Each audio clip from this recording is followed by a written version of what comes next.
I'm a ninja, like a shadow in the dark. Perfect mixture, strength, stamina, and heart. Never give up, always finish what I start. In a battle you will see me rip a challenger apart.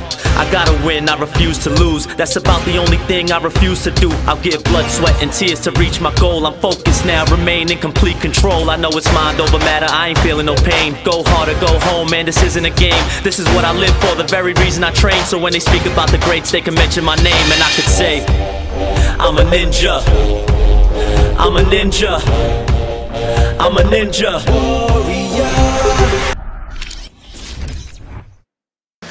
I feel like I should intro first because I'm the main guy. You're the star. Alright, the star's gotta go first. Alright. Okay. What's up, Glib Globs? Chris Wilczewski here, and I am here with my brother! I'm Brian Wilczewski, and we're coming to you from sunny New Jersey. It's like raining and like 40 out. I don't know. Well, we are here to give you the ninja action from Iron Sports down in sunny Houston, Texas. Let's dive into it. Woo! So for the action down in Iron Sports, we didn't have all of the runs. Somebody messed up. Definitely wasn't us. Nope, we're perfect. Perfect, couldn't be us. Nope. So somebody else messed up. We don't have all the runs. But we do have the top 3 female finishers, and the first place male finisher was kind enough to send us his full run. First place is all that really matters, so, you know, we're not missing out on much. Exactly. Alright, so let's dive right into that action and start off with the woman finishers. Coming in third place, we had Felicia Smith. Let's go and dive right into her run. And you can see she's starting off strong with the 3 steps on the quad. Really conservative, but makes it through smooth. Now, moving on to this next thing. I have no idea what it was. You had to balance tank and then somehow pick up this really heavy ball and chuck it over this wire. She did good at it though. She did good. Next you see these ropes, real confident in the upper body, using her hands. A lot of people kind of chicken winged over using their forearm, not caring about wasting grip, moving fast. Now, talking about not caring about wasting grip, she's going on to this next one. Everybody knows how tricky PVCs can be to hold on to. She gets a low grip here, trying to choke up, and then check out this transition. Ooh! Slips right off. Bye, Felicia. But we'll see you back here again at the Movement Lab in February. Alright, next up we have our second place finisher, Jerry D. Aurelio. I don't know if that's how you say it, but if you say it with confidence, I'm sure they'll love it. Honestly, I wasn't paying attention. It's kind of nice to not do anything. Like usual. Alright, let's dive into it. Alright, Jerry, starting out on this wiggly wobbly balance thing. That's the only way I can really describe it because it wiggles and it wobbles. It looks really difficult, but she's keeping that nice center of gravity and making her way through it here, looking strong. Again, we see this rolling balance tank ball obstacle, really tricky, but she's able to stabilize herself and keep moving forward. She really got a strong focus here. Now, showing off that upper body strength here, she made it through these rings really quick, and then the quick dismount right here. And again, where we saw the third place finisher fail, she gets a good grip, a little bit different technique, completely reversed. And as you see here, she tries to static it, get a little high, chokes up and moves smoothly on into these silk ropes. Now going onto the wall, it looks like her foot gave out a little bit going into this one. Takes another attempt and almost gets it. You can see her hand right real close to the top. And then third try, going again. Oh, just slightly out of range. Excellent job from Jerry there. We're looking forward to seeing you at Movement Lab New Jersey in February. Way to kill it out there. Coming in first place, we have Barclay Stocklett. Let's take a look at her run right now. So we're starting off where the third place finisher failed. I want to mention her arms. It's like, it's okay to mention her arms. She's got big arms. She's really strong looking. Clearly, like dynamic move there. Not even staticking it, just powering her way through this obstacle. Super impressive, moving with a quick pace. I'm just impressed. I got nothing else. Now, moving on to the wall, you saw the other female finishers not make it up. Right here, she's close, she's touching the tip. A lot of the women had trouble with the wall, so let's see how she does on the second try. She almost had it on that first try. Big speed, lots of power, and all the way up to the top. She makes the wall. I've done the wall at Iron Sports. Not a whole lot of people have done it. Really difficult. All right, now here we saw her upper body before, but she's on the salmon ladder. Gets a little hung up here, was able to fix it real quick. You gotta think those big arms are helping her. She's got huge arms, big arm muscles, clearly really strong.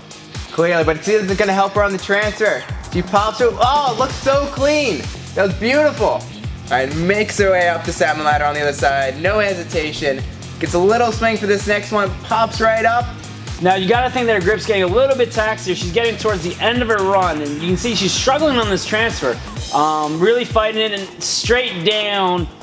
She wasn't able to finish the course, but she got further than any woman. An excellent job on getting that warp wall. I haven't seen very many people get it in general, and to be a female and go out there and get it.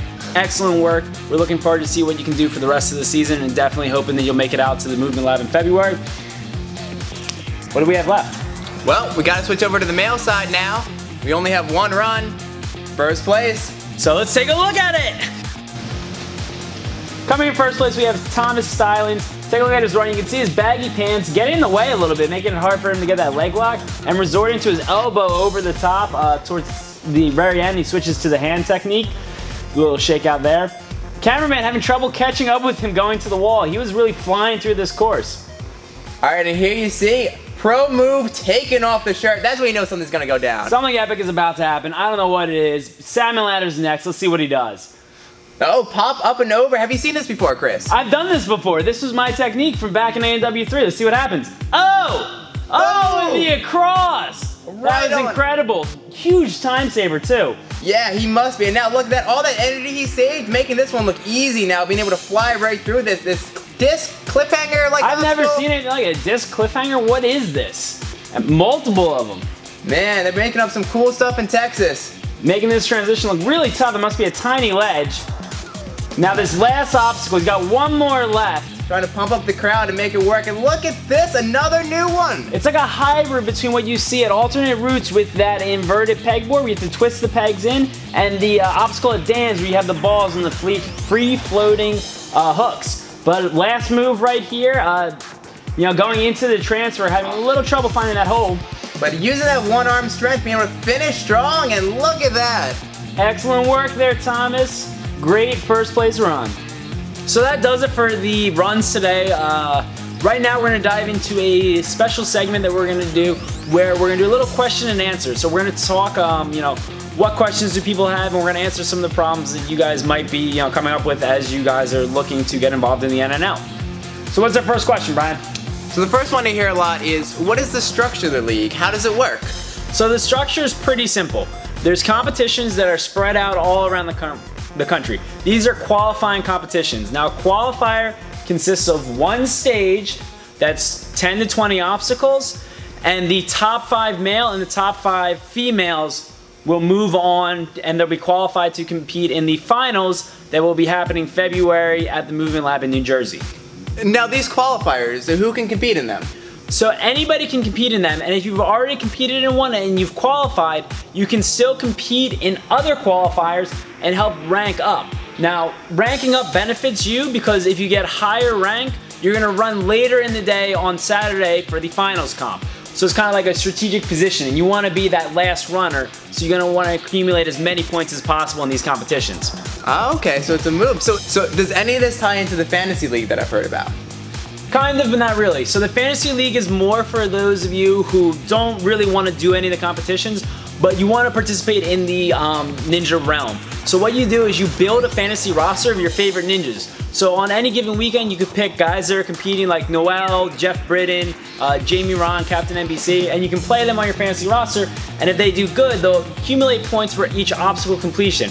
It's different and not correlated to the Fantasy League rankings, but it's definitely a fun thing to do on the weekends.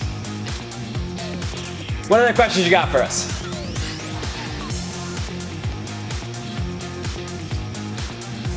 Throw one out. Audience, anyone? Anyone? So one I hear a lot is, how does this tie into the show? Is it all related to American Ninja Warrior on NBC? So this is the awesome part. The show is the end goal. All of us want to train hard and get on the show. We want to improve ourselves as athletes. So what we did is we formed this league to help us to train, to get used to the tough pressure of training. And from what I hear, some of the top guys in the show, Matt Eisman made it out to the first one. Some of the producers have told me that they've seen what we've done with the Ninja League. So if you do well in the Ninja League and you can put that on your resume, it's definitely going to help you get a ticket onto the show. And it must really cut our off season. No more 10-month binge before the show. Easy for you to say. Commissioner, not so much. I'm packed on a few commissioner pounds. So if you see me walking around, that's my commissioner weight. Alright, so besides shedding those pounds in the off season for us, what else can a competitor look forward to? Is there prize money? Is there, besides recognition?